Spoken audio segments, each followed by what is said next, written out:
It was in 1977, Ken Thompson's Tinkerbell program that evolved to be called only Bell. But Tinkerbell was a computer program written on an early version of Unix in C.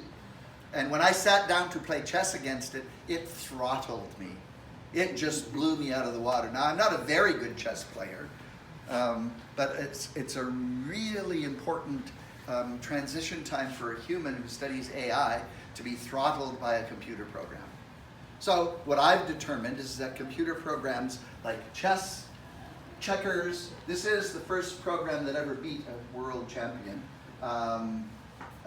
Go, and I'll tell you a little bit about Deep Stack. When these computer programs can beat humans so adeptly, there's no human in this room, I can say confidently, that can beat any of these programs.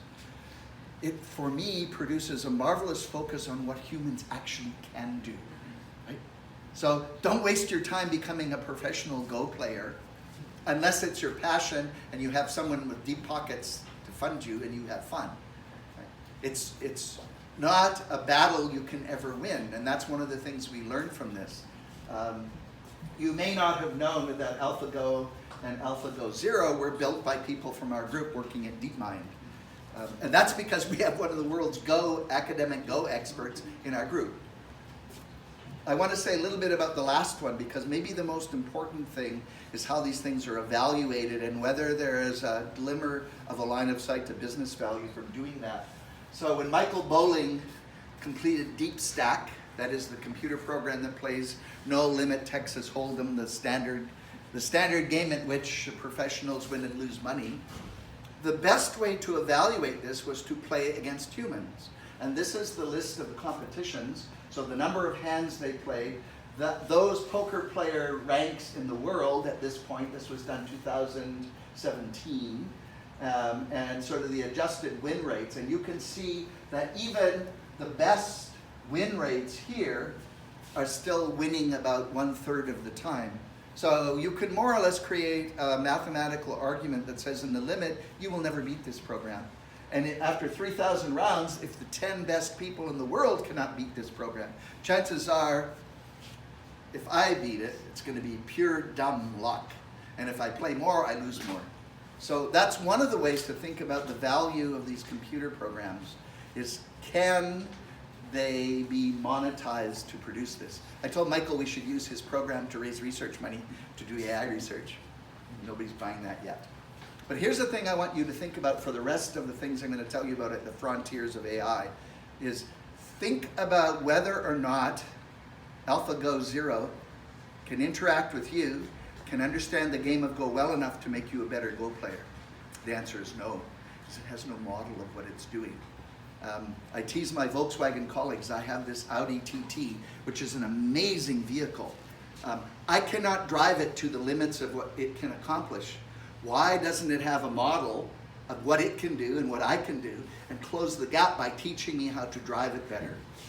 That's a glimpse of the future of some of the AI problems I want to talk about. So I'll give you some snippets in these 6 areas of what I think are examples of current frontier research that are useful almost everywhere. So they're going to be useful in your drones. But as an entrepreneur and businessman, you can't afford to wait, but you can watch for what things are useful. So let me tell you this one. I'm going to let this run for a second, and then I'm going to start. As this is relatively old work, and I want, let me see, we're going to pause it. I'm not going to show you the whole video. There we go. So I'm going to pause this here. And I'll read this for people who can't see it. So this is a video that shows about how DeepMind's Q-learning can learn how to play video games by watching a screen. And there are 2 things to watch that are contrary to what I'm going to tell you about the frontier. So the most important thing to know is that all the agent is given is sensory input, what you see on the screen, so it can read a screen.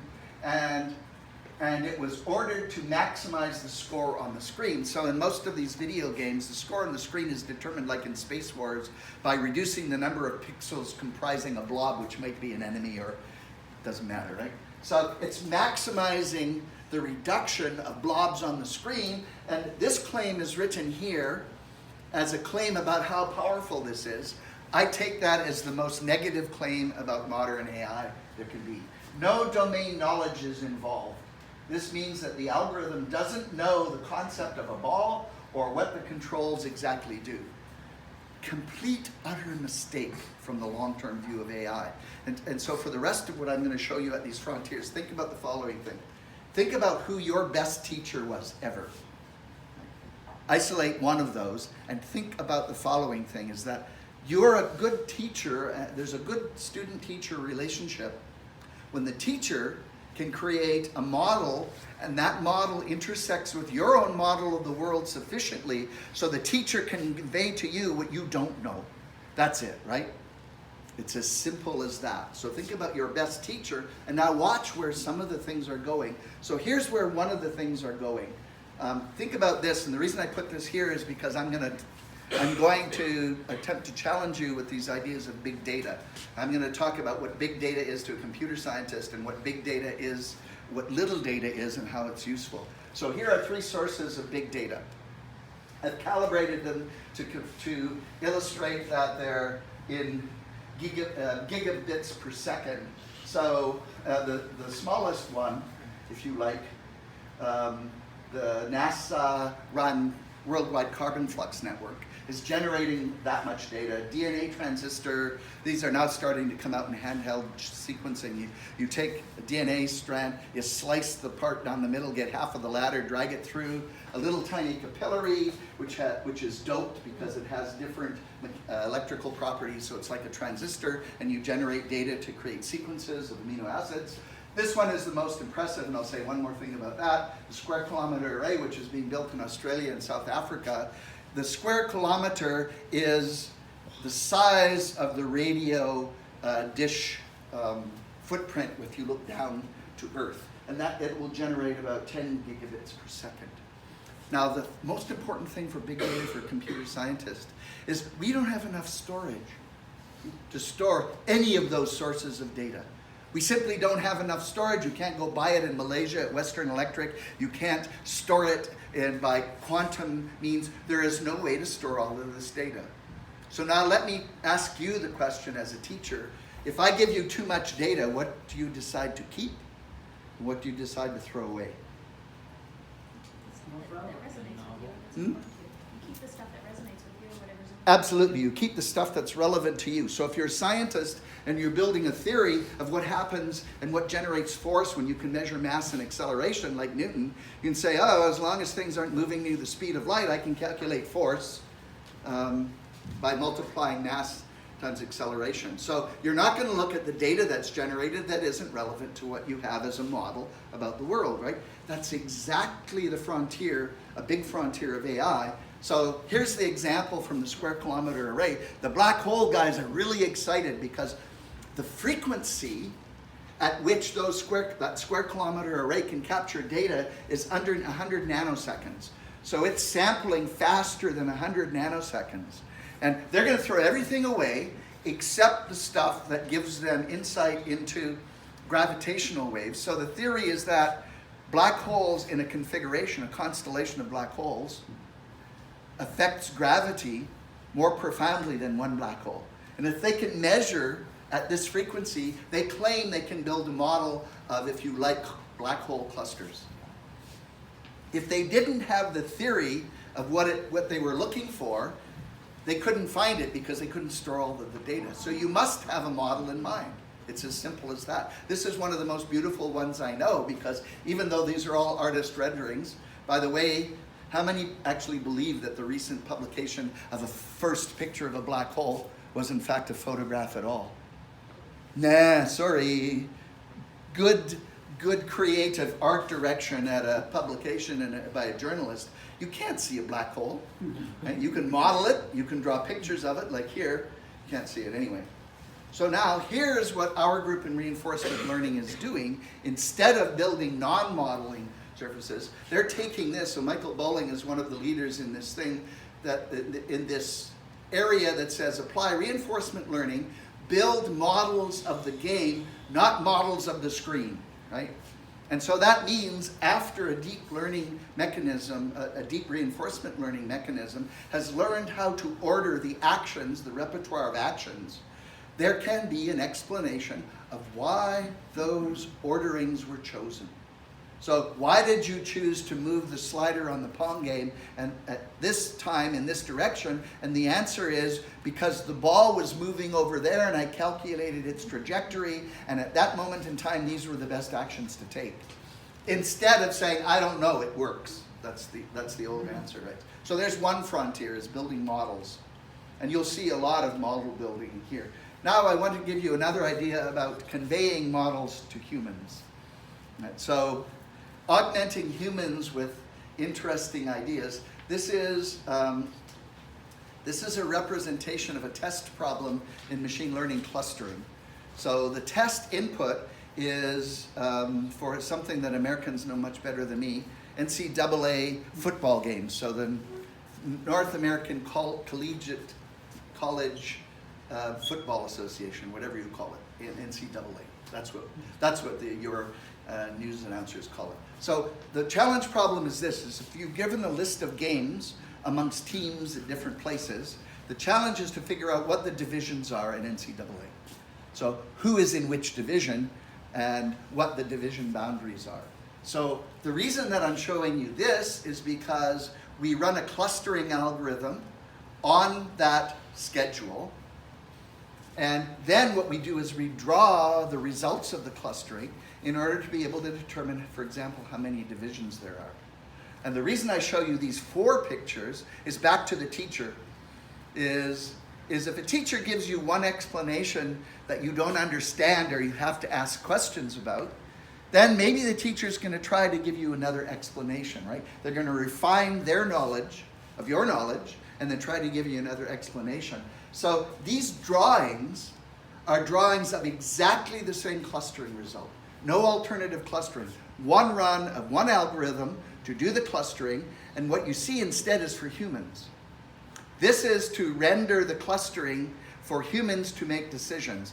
Now, the question is pretty easy. Let me tell you something about this. I call this one, the FR is Fruchterman-Reingold way of laying out a cluster in a graph. This is the Eastern Asian one. This is Kamita Kawai strategy for laying out a cluster in a graph.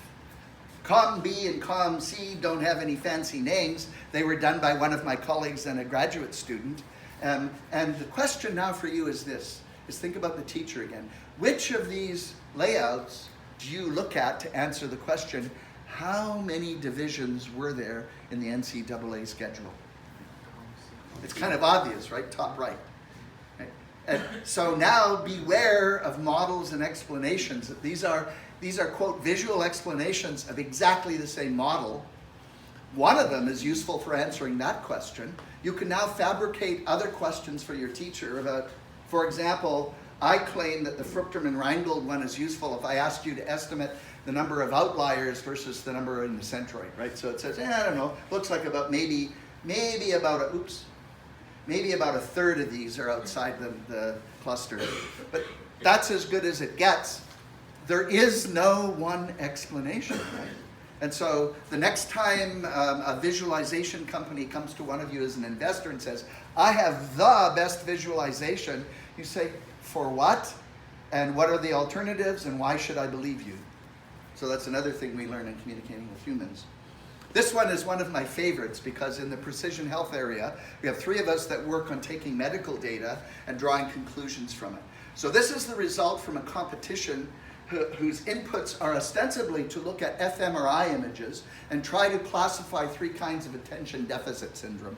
So I've exhausted my knowledge, I'm sorry, as I was talking to a clinician, exhausted my knowledge as a clinician, but one in principle should be able to see whether or not in this competition you can write a machine learning program, look at the FRI images, and do the classification into the 3 categories if there is a separation in fMRI images of those 3, if you like, symptomatic presentations. But the funny thing here is, thinking back to the quality of the data, is my colleague won this competition and he built his best classifiers without using the fMRI data. Right? That's a little scary, but that's one of the things you have to know about this, is that he used only to build the classifier the site of the data collection, age, gender, handedness, performance, and verbal IQ. That's it. Didn't even use the images, and the people who actually used the images built poorer classifiers. So if you have anything to the two people here that are connected to precision health and medicine, be wary about what AI snake oil salesmen try to sell you, right? Here's a demonstration that says the data, the administrative related data attached to the fMRI images is actually better distinguisher than the fMRI images themselves. Now, the last one in medicine is big data. So another colleague of mine did the following, is that for a particular kind of brain tumor, which I have difficulty pronouncing, ogliodendroglioma. I did it. I said it once, okay. So in that kind of brain tumor, there has been found to be, for the current repertoire of chemotherapies, a genetic signature of 2 genes present or not that determines the outcome of the chemotherapy. But the physical biopsy means I'm going to drill a hole in your head, and then I'm going to go in and with my best practices try to get a distribution of tissue from that tumor, and then with best practices, without trying to reduce noise, do a sequencing and then find out if those genes are in there. So what my colleague did is he used what you would call pedestrian machine learning on labeled MRI images to be able to try to find the genetic variants without doing the physical biopsy.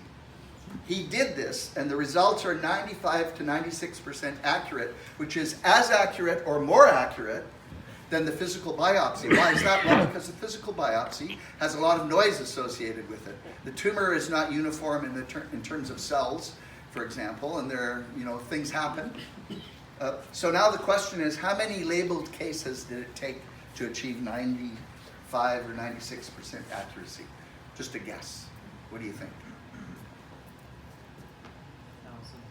It's reinforcement learning? No, this one is actually just a linear approximation. It's very simple. In fact, I think he used a support vector machine on that data that he had. Those work well with low amounts of data. Sorry? Those work well with lower amounts of data. Yeah. You said linear, so. Yeah. So 55 correctly labeled cases from physical biopsies, right? Curated, allows you to replace the physical biopsy with the image biopsy. That's a tiny, tiny advance, but a big advance in a hospital, right? Yeah. So we're looking at identifying the cancer or the genetic predisposition or not to that? This is, if you like, it's pharmacogenetics, right? It's saying is if these two alleles are deleted in the tumor as much as we can sample it, then, I'm a computer scientist, so I get 0, 1 mixed up. Then either we should take the chemotherapy or we should not, and I can never remember by looking back at the paper. So it's saying that those 2 genes, deleted or not, determine whether the current chemotherapy will work or not. So that's something you can do in your clinician's office now, right? You don't need to schedule the biopsy, pursue the results, query the genomicist who did the sequencing. Yeah, exactly. So this was really amazing, right? Yeah. That example. Yes. The one before, the ADHD, is very disconcerting. Absolutely. Because it shows that ADHD is not well defined. Yeah. It's not real. Absolutely it's a bad right. problem. Absolutely right. So when people talk about, when you hear criticisms of the application of machine learning, what you have to do is do exactly what I think you do when you talk about the implementation and return on value, is you have to be careful that what you're doing is just extending our experiments. Yeah. Right? We can use machine learning to show you how bad machine learning can do in situations, is what it amounts to. Right? Because all machine learning is doing is amplifying the distinctions you think appeared in your signal. Yeah. I just want to make a comment about ADHD as a clinician, that every year there's some diagnosis, and a lot of times ADHD is used to put a label on someone in the family that is acting out in some way because the parents are fighting, or mom is abusing, exactly or whatever. Right. So yes. I'm very suspicious of a label that's stuck on. Yeah, absolutely. But that exposed it. He exposed it. And in this case, you have a reason for skepticism, right? Yeah, and that's why I use this example. My colleagues at AMII say, well, don't use this as a negative example. No, it's a wonderful example. It shows where we should be cautious, right? So I'm with you. Now this is the last one of precision health.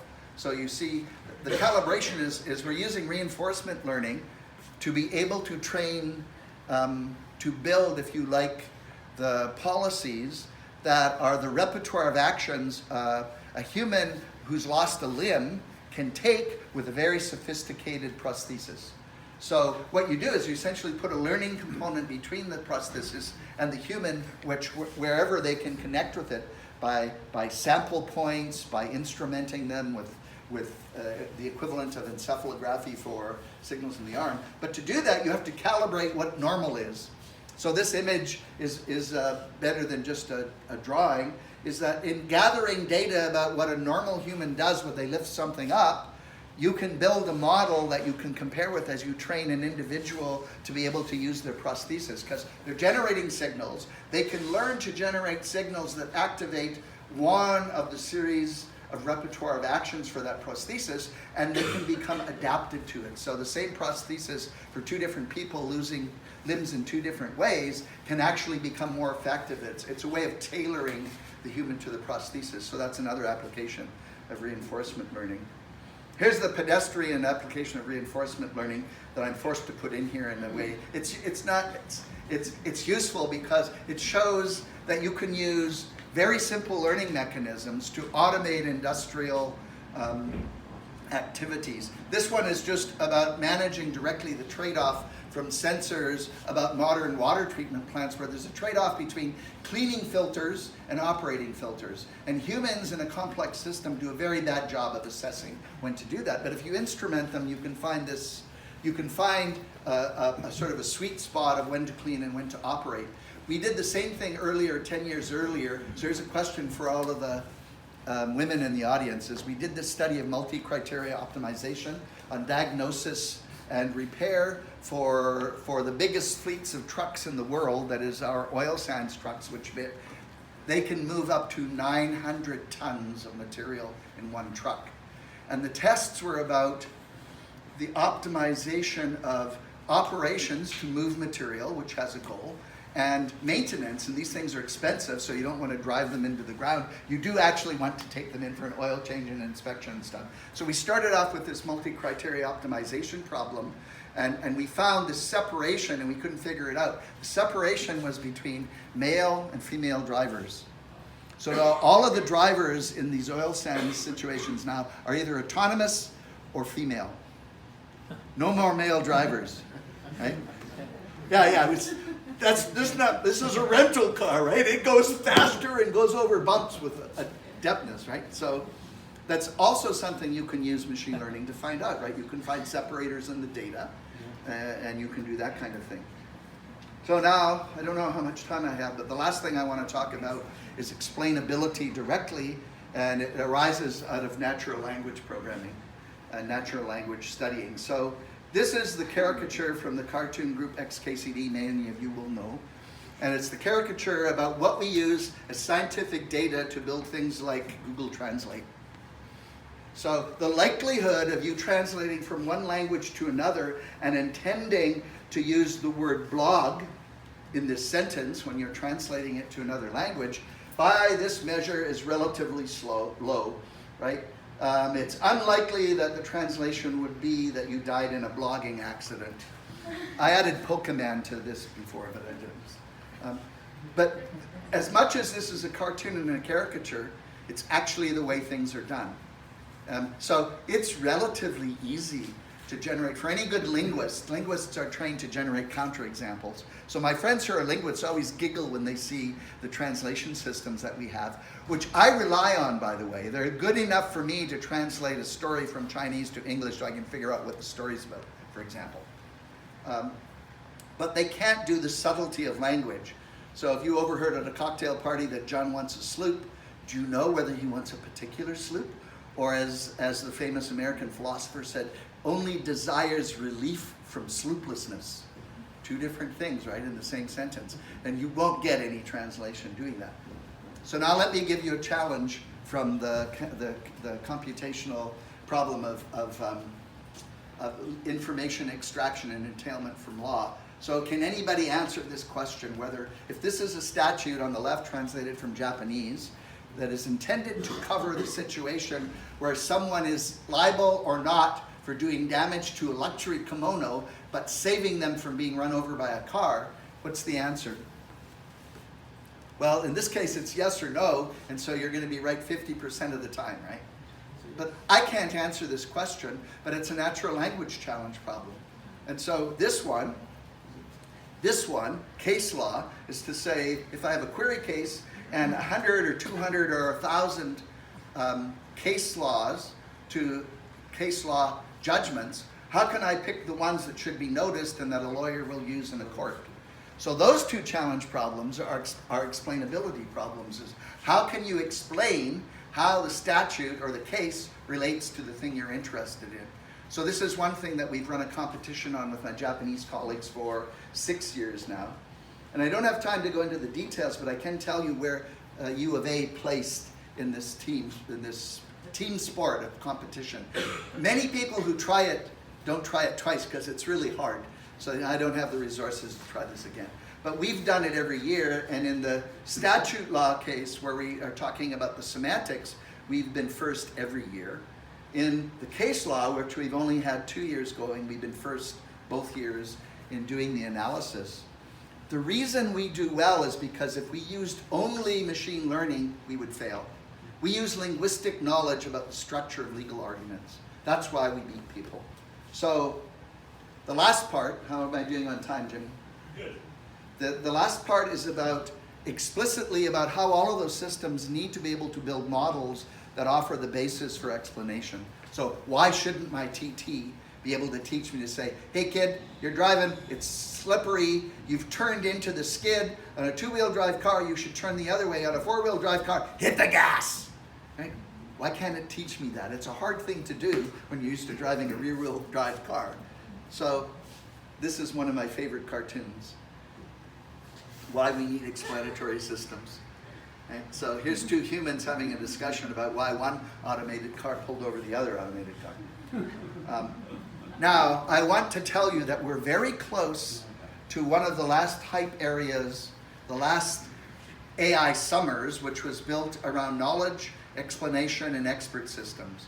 So, but this was done so long ago that was before the days when you actually captured data and had it accessible online. So I feel really sorry for all of those scholars who do all of their work by looking only at what's captured on the web. So that's why this thing is so fuzzy. I had to trap this from an OCR of a paper to be able to represent it here. So this is knowledge that is useful in diagnosing bacterial infections.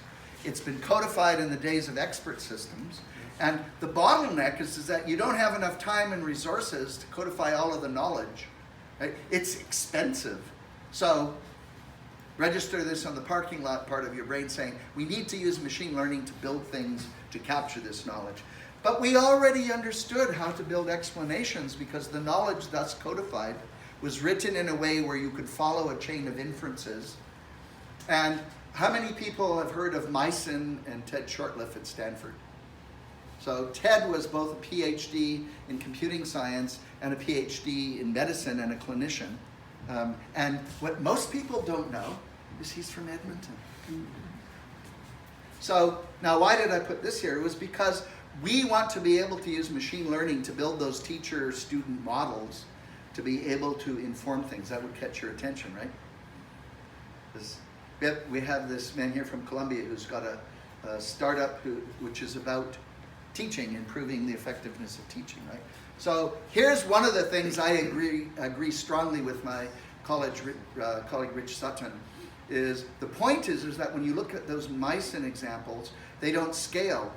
We can't put clinicians and biological systems, biology people in a room for a decade and get all of the knowledge out of them because it will have changed by the time we get it anyway. So we need to be able to scale or learn that. Now I'm going to give you, before I end, 2 examples of how research in AMII is trying to lift us from deep learning into model-based learning, right? And so here's my favorite example, completely fabricated in the armchair of a room saying, so this now is, some of it is working, and I'll show you the parts that are working. So imagine this scenario is, I want to have continuous learning of a classifier that distinguishes dogs and cats. what I'm going to do is think about an infinite stream of pictures. It doesn't even have to really be infinite because we can't handle infinity anyway. But a sequence of pictures which trains a neural network. This one just represented as a caricature. And we're always testing the classifier performance. That's it. Right? So is the classifier accurate? Did it call a dog a cat or a cat a dog? Did it screw up? And when it screwed up, why did it screw up? What is the model that we're building of those images enabling us or a teacher to extract why this went wrong? So you can imagine that if we see this sequence and we get this guy and then we say classify that guy and it says, oh, cat, 0.5. So it's not getting it right. Why is it not getting it right? Now, for those of you who are young enough to remember writing computer programs that weren't doing what you expected, and you put print statements into your program, right? Anybody remember that? Good. So it's still done, right? Because sometimes things get really complicated. So here's what we've done in lifting to a level of explanation is, I'll use this example to show you why this first. So here is a demonstration of why deep learning is so popular. So Hugo La Rochelle, who worked with both Jeff Hinton and Yeshua Bengio, used this at a conference. I asked him if I could have the picture. He graciously gave it to me. And he knew I was going to use it to criticize deep learning. So how many people have cats? 1, 2, good. So you know that this cat is not sitting. I have 2 grandsons who are 3 and 5. They both have cats. Grandpa, the cat is not sitting. Yes, I know, Linda. What is this cat doing? It's laying down. And if you know cats, this cat is plotting the takeover of the world. That's what cats do, right? So what's wrong with this and how do you debug it? And that will lead to this lifting. So how do you debug this? Well, you debug it in at least one of 2 ways, and let me show you those 2 ways. So I'm going to take a paper that isn't on the web except in these very strange fonts from a typewriter, focus on this part and blow it up and say, in 1958, somebody just south of here at Stanford, John McCarthy, who moved here from MIT, said, an advice taker is the description of a computer program which defines what it means to be intelligent or not. It's not about humans. It's about whether the program scientifically can be claimed to be intelligent. And he said this, the main advantage we expect, you can read it, I don't have to read it to you. So now here are the 2 debugging methods. The first debugging method is I'd like to be able to say, hey Siri, the cat is not sitting, can you fix that? And it should be fixed, right? It's done. So I've used natural language processing, acoustic recognition, concept formation, language analysis, and I go in and I adjust the database and the distributions in the deep learning cloud, and the next time I put in the picture of the cat laying down, it gets it right. Or I can do what the deep learning people say. Just give me 10,000 more pictures of cats laying down, and then I'll get it right. Which way do you think is more intelligent? Especially for us poor humans debugging things, right? The one on the right is interesting. I can't really tell if this cat is laying down or not. This looks like what I felt like last night after drinking too much beer, but that's a different story. So here's what we're going to do with this same scenario, and now the print statements come to mind. What I'm going to do is essentially I'm going to insert print statements in each of the levels of the neural network. Now remember, the only thing that's important there is that you're adjusting weights of relationships between pixels. That's it, right? That's all the model is. So when those weights deviate in the distribution, when they're different, that might be the reason why the misclassification happens. So we built this system. It's slightly more sophisticated than print statements because you have to compare probability distributions, but that's just a fancy word for a complex variable. So what we do is we focus on one, we build heat maps about the changes in variable weights, and we use those.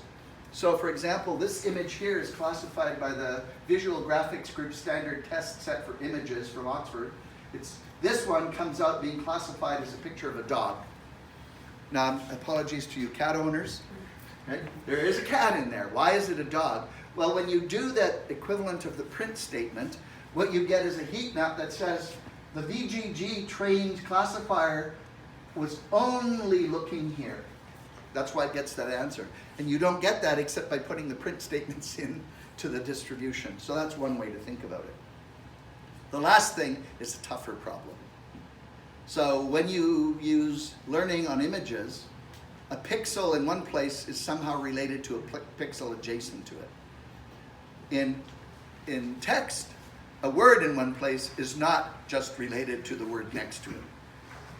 So here's the standard abstraction of a document, right? A wordle is an abstraction of a document. It's a representation. How are you going to use this to be able to say what's important in this? Well, our eyes tell us, right? That's what they were designed to do. So we're going to do the following. We're going to apply the same kind of thing. This is the last of our frontiers of research. UNK means unknown, but in the IMDb movie review database, you can build classifiers to say whether a movie review is positive or negative. But that you get out a result that says this is a bad movie review is hardly instructive from the instructional point of view. My youngest of children, my daughter, who is not that young anymore, she's 33, she still uses words I don't understand the meaning of. Oh, Dad, that's wicked. Is that good or is that bad? I don't know. Right? So it's the use of language in dictionaries. So we did two things. First, we instrumented the learning mechanism to build a language model to be able to isolate why something was classified one way or the other. But here's an even more interesting way to do it, is that we can build selections of words with dictionaries, and we can hypothesize that one selection is the best, most instructive selection to determine whether or not a movie review is positive or negative. So I can give you an explanation, and I can say, this movie review is classified as a bad movie review because it used these particular sets of words. Back to the earlier question of how we use machine learning, like the recognition of old white guys, is we don't know whether that's right. So here's what we do, is we use these so-called word deletion experiments. So we run experiments to say, here is 17 guesses about which words determine the movie review quality, and we start dropping them out and then reclassifying. And the faster they drop, the more the original set must have been clearly an indication of an explanation. So here is an example that says the green words indicate positive and the negative sentiment in these examples. And so we can relabel these. And so this is the next step towards that teacher, building a model of language that allows you to explain the machine learning classifier. So now I have a 17-slide summary. No. The summary is pretty simple. Those are just little snippets about what we do across our research groups. But you can see, and I try to force my colleagues into seeing them this way, we're all doing the same thing in the sense that we want to use the best technologies we have, break them, like in the legal reasoning examples, break them and find out what we have to do next to improve in the competitions. And the only way to do that along the way, as we've learned in the legal competitions, for example, is we must have knowledge of language, and in the legal situation we must have knowledge of what it means to be a legal reasoning structure, a legal argument. On the medical side, we need to be able to understand what a clinician understands, to be able to look for the right things, and all the way back to the black holes and gravitation, throw away what's irrelevant and keep what's relevant. But we just don't know how to do that if we don't build models. So the last word is really back to the thing that came earlier from DeepMind that says, we can build this great performance program and we don't know anything about it. Okay, then my car will never teach me how to be a better driver. So thanks for your attention, and I will try to answer questions.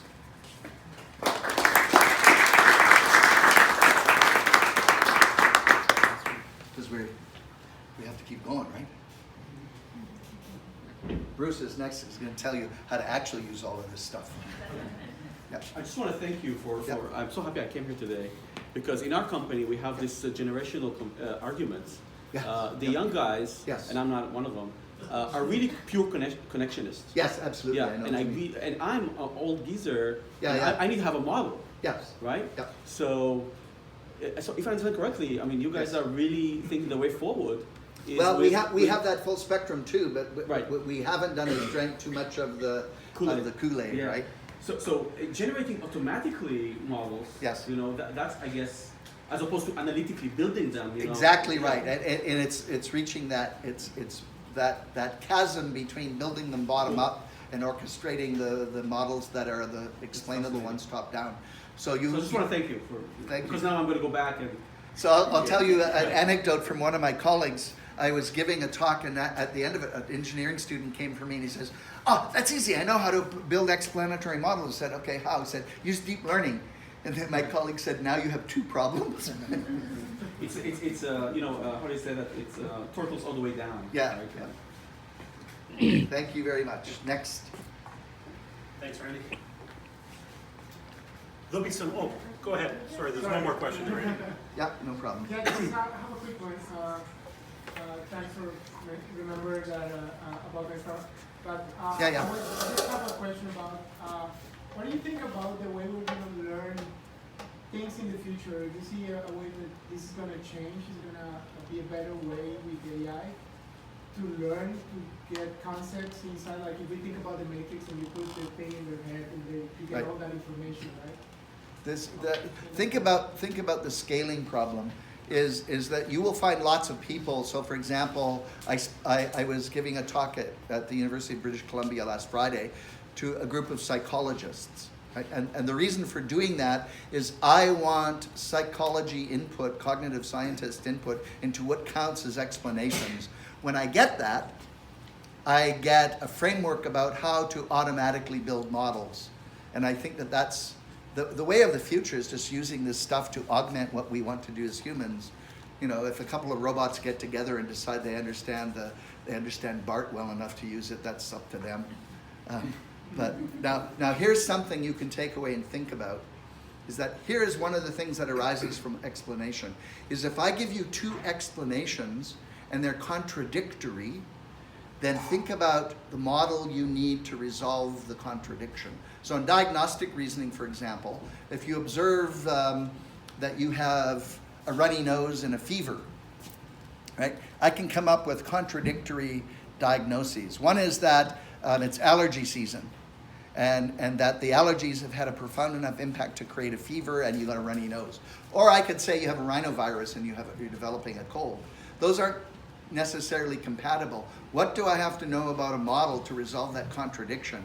So now think about deep learning and the requirement that the computations it carries out over its n-dimensional structure has to be continuous. So anytime it creates the need for computing a gradient about where to search, has to be continuous. There's nothing in that model that will even allow the representation of contradiction, yet we deal with contradiction all the time. If I mismultiply numbers because I don't know what a carry is in your situation of learning, right? The answer I get is actually a contradiction. It's not a probabilistic outlier, right? 3 times 6 has an answer, and if you say it's 17, it's not close, it's wrong. Unless we build those models automatically, right, we're not going to advance. So that's one perspective. That helps. Thank you. Put it out of the Thank you. way. We'll have some opportunity for